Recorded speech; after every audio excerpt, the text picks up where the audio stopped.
आज इस वीडियो में हम उन नए लक्षणों की बात करेंगे जो centre of disease control USA ने हाल ही में पुराने लक्षणों के साथ अपडेट किए हैं।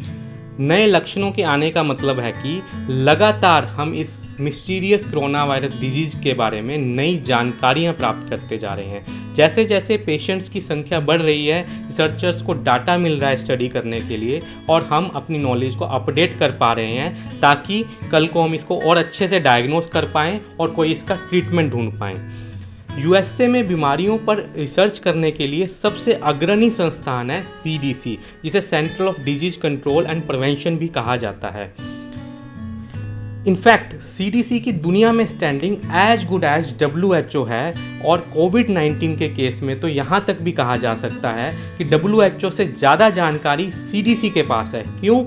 पहला रीज़न है कि यूएसए में आज की डेट में सबसे ज़्यादा कोविड-19 के केसेज हैं as compare to rest of the world, तो उनके पास सबसे ज़्यादा डाटा है इस डिजीज़ को लेकर। दूसरा, सीडीसी की जो रिसर्च फैसिलिटीज़ हैं वो स्टेट ऑफ द आर्ट हैं और वर्ल्ड में बेस्ट मानी जाती हैं। इसकी स्थापना 1946 में हुई थी, मींस इसको आज 73 ईयर्स हो गए हैं। इसका हेडक्वार्टर एटलांटा जॉर्जिया यूएसए में है, जबकि इसके रिसर्च फैसिलिटीज यूएसए में कई स्टेट्स में हैं। इसका जो एनुअल बजट है $11 बिलियन है, तो ये एक बहुत बड़ी संस्था है।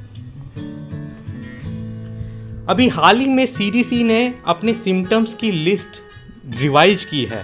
उसने पहले उसकी लिस्ट में ये मेन 3 सिम्टम्स थे, फीवर, कफ और शॉर्टनेस ऑफ ब्रीथ। मीन्स ये 3 सिम्टम्स के आधार पर ही पेशेंट्स का टेस्ट किया जा रहा था, जिसे ये सिम्टम्स है उसी का टेस्ट किया जा रहा था। लेकिन अब इसके अंदर ये 6 सिम्टम्स नए ऐड हुए हैं। ये 6 सिम्टम्स क्या हैं? पहला है चिल्स, ठंड लगना और ठंड के साथ लगातार कपकपी आना, मांसपेशियों में मसल पे दर्द होना, सिर दर्द होना, गले में खराश होना और लॉस ऑफ टेस्ट और स्मेल, सूंघने और टेस्ट करने की शक्ति कम होना।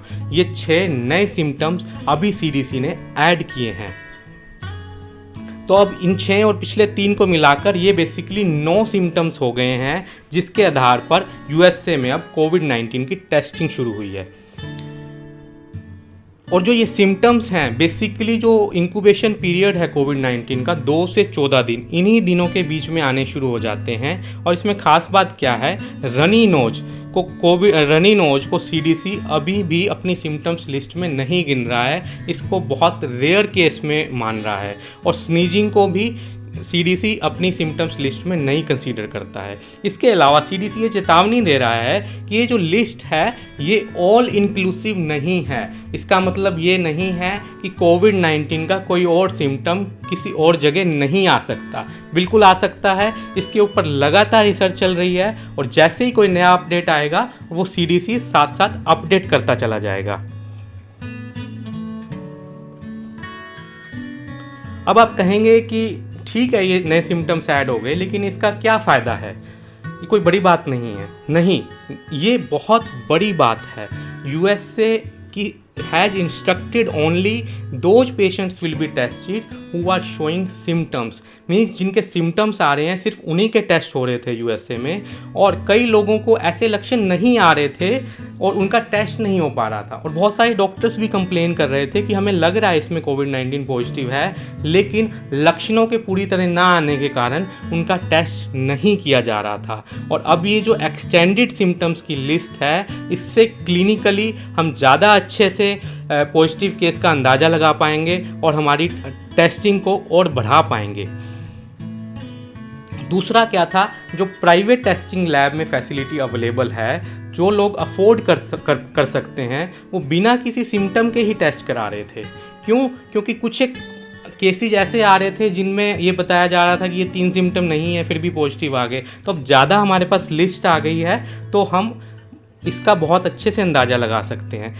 दूसरा मेन बात क्या है, ये जो नंबर ऑफ किट्स हैं इस टेस्ट की हमारे वर्ल्ड में लिमिटेड हैं, सिर्फ इंडिया में नहीं बाकी देशों में भी लिमिटेड हैं। तो हमें इन किट्स के रिसोर्सेज को ऐसे ही वेस्ट नहीं करना चाहिए।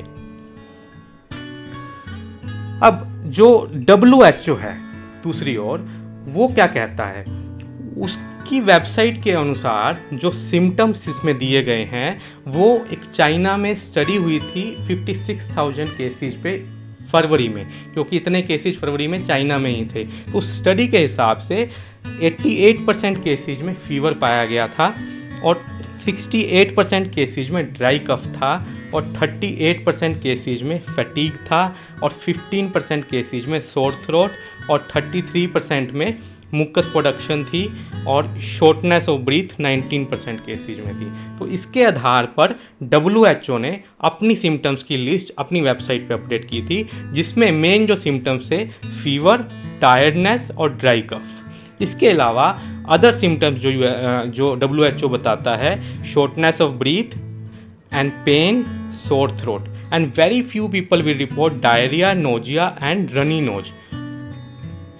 तो ये सिम्टम WHO बताता है। तो इस हिसाब से अब WHO और CDC की लिस्ट में काफ़ी फ़र्क आ गया है। लेकिन अब CDC ने जब ये नए सिम्टम डिस्क्राइब किए हैं तो ये मान के चलो आने वाले कुछ दिनों में WHO भी अपनी वेबसाइट को अपडेट कर सकता है और मोस्टली सभी कंट्रीज इन नए सिम्टम्स को साथ में मानकर ही कोविड-19 का डायग्नोस करेंगी। तो ये मैंने आपको बताया कि 56,000 केसेस के ऊपर स्टडी हुई थी, जिसके अनुसार ये सिम्टम्स निकल के आए थे।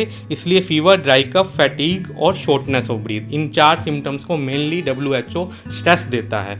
अब हमारी जो इंडियन वेबसाइट है ministry of health and family welfare, वो क्या कहती है? उसके अनुसार जो मेन सिम्टम्स हैं फीवर, टायर्डनेस और ड्राई कफ। तो ये जो सिम्टम्स हैं ये भी WHO के अनुसार और चाइना में जो प्रीवियस स्टडी हुई थी उसी के अनुसार है। इसके अलावा जो इंडियन वेबसाइट है वो कहती है कि aches and pain, nasal congestion, runny nose, sore throat and diarrhoea. Runny nose देखो जो CDC अभी भी कंसीडर नहीं कर रहा है कि बहुत रेयर केसेज में होता है, लेकिन WHO और इंडियन गवर्नमेंट इसको कंसीडर कर रही है। तो WHO और इंडियन गवर्नमेंट की अभी लगभग सिम्टम्स की लिस्ट जो है सेम है, लेकिन आने वाले टाइम में ये बहुत जल्दी अपडेट हो जाएगी। और एक इसमें इंटरेस्टिंग फैक्ट क्या है, जब शुरू में चाइना में स्टडी हुई तो वहाँ किसी भी पेशेंट में नहीं पाया गया था कि लॉस ऑफ स्मेल या लॉस ऑफ टेस्ट का जो सिम्टम आ रहा है। लेकिन जब ये कोरोना वायरस यूरोपियन देशों में फैलना शुरू हुआ तो कई जगह पर ये पाया गया। ये 25 मार्च का आर्टिकल है। कई जगह पे पाया गया कि कई पेशेंट्स को लॉस ऑफ स्मेल और लॉस ऑफ टेस्ट का सिम्टम आ रहा है। और अब ये CDC ने बहुत सारे पेशेंट्स में देखने के बाद अपनी टेस्ट की लिस्ट में ऐड कर दिया है। तो इसकी मेडिकल टर्म्स को हम जान लेते हैं। एनोस्मिया, लॉस ऑफ स्मेल को हम बोलते हैं anosmia. Ageusia, the complete lack of taste को हम एजूसिया बोलते हैं। और एक टर्म होती है डिसजूसिया। इसमें क्या है, जो टेस्ट जो है वो अल्टर हो जाता है। मतलब हम कुछ नमकीन खाएंगे तो हमें लग सकता है कि मीठा खा रहे हैं, या हमें लग सकता है कि कड़वा खा रहे हैं, या कुछ मीठा खाएंगे तो हमें नमकीन लगेगा। तो इस तरह से जो टेस्ट जो है वो अल्टर हो जाता है। तो ये इसकी मेडिकल टर्म्स हैं। तो इन लक्षणों को आप याद रखें और अपने आसपास किसी को भी अगर ऐसे कुछ लक्षण पाए जाते हैं तो तुरंत किसी गवर्नमेंट फैसिलिटी में जाके इन्फॉर्म करें और उनके हिसाब से आगे की चेकिंग या आगे की जो भी प्रोसेसिंग है वो करें। Stay home, stay safe. Thanks for listening so attentively.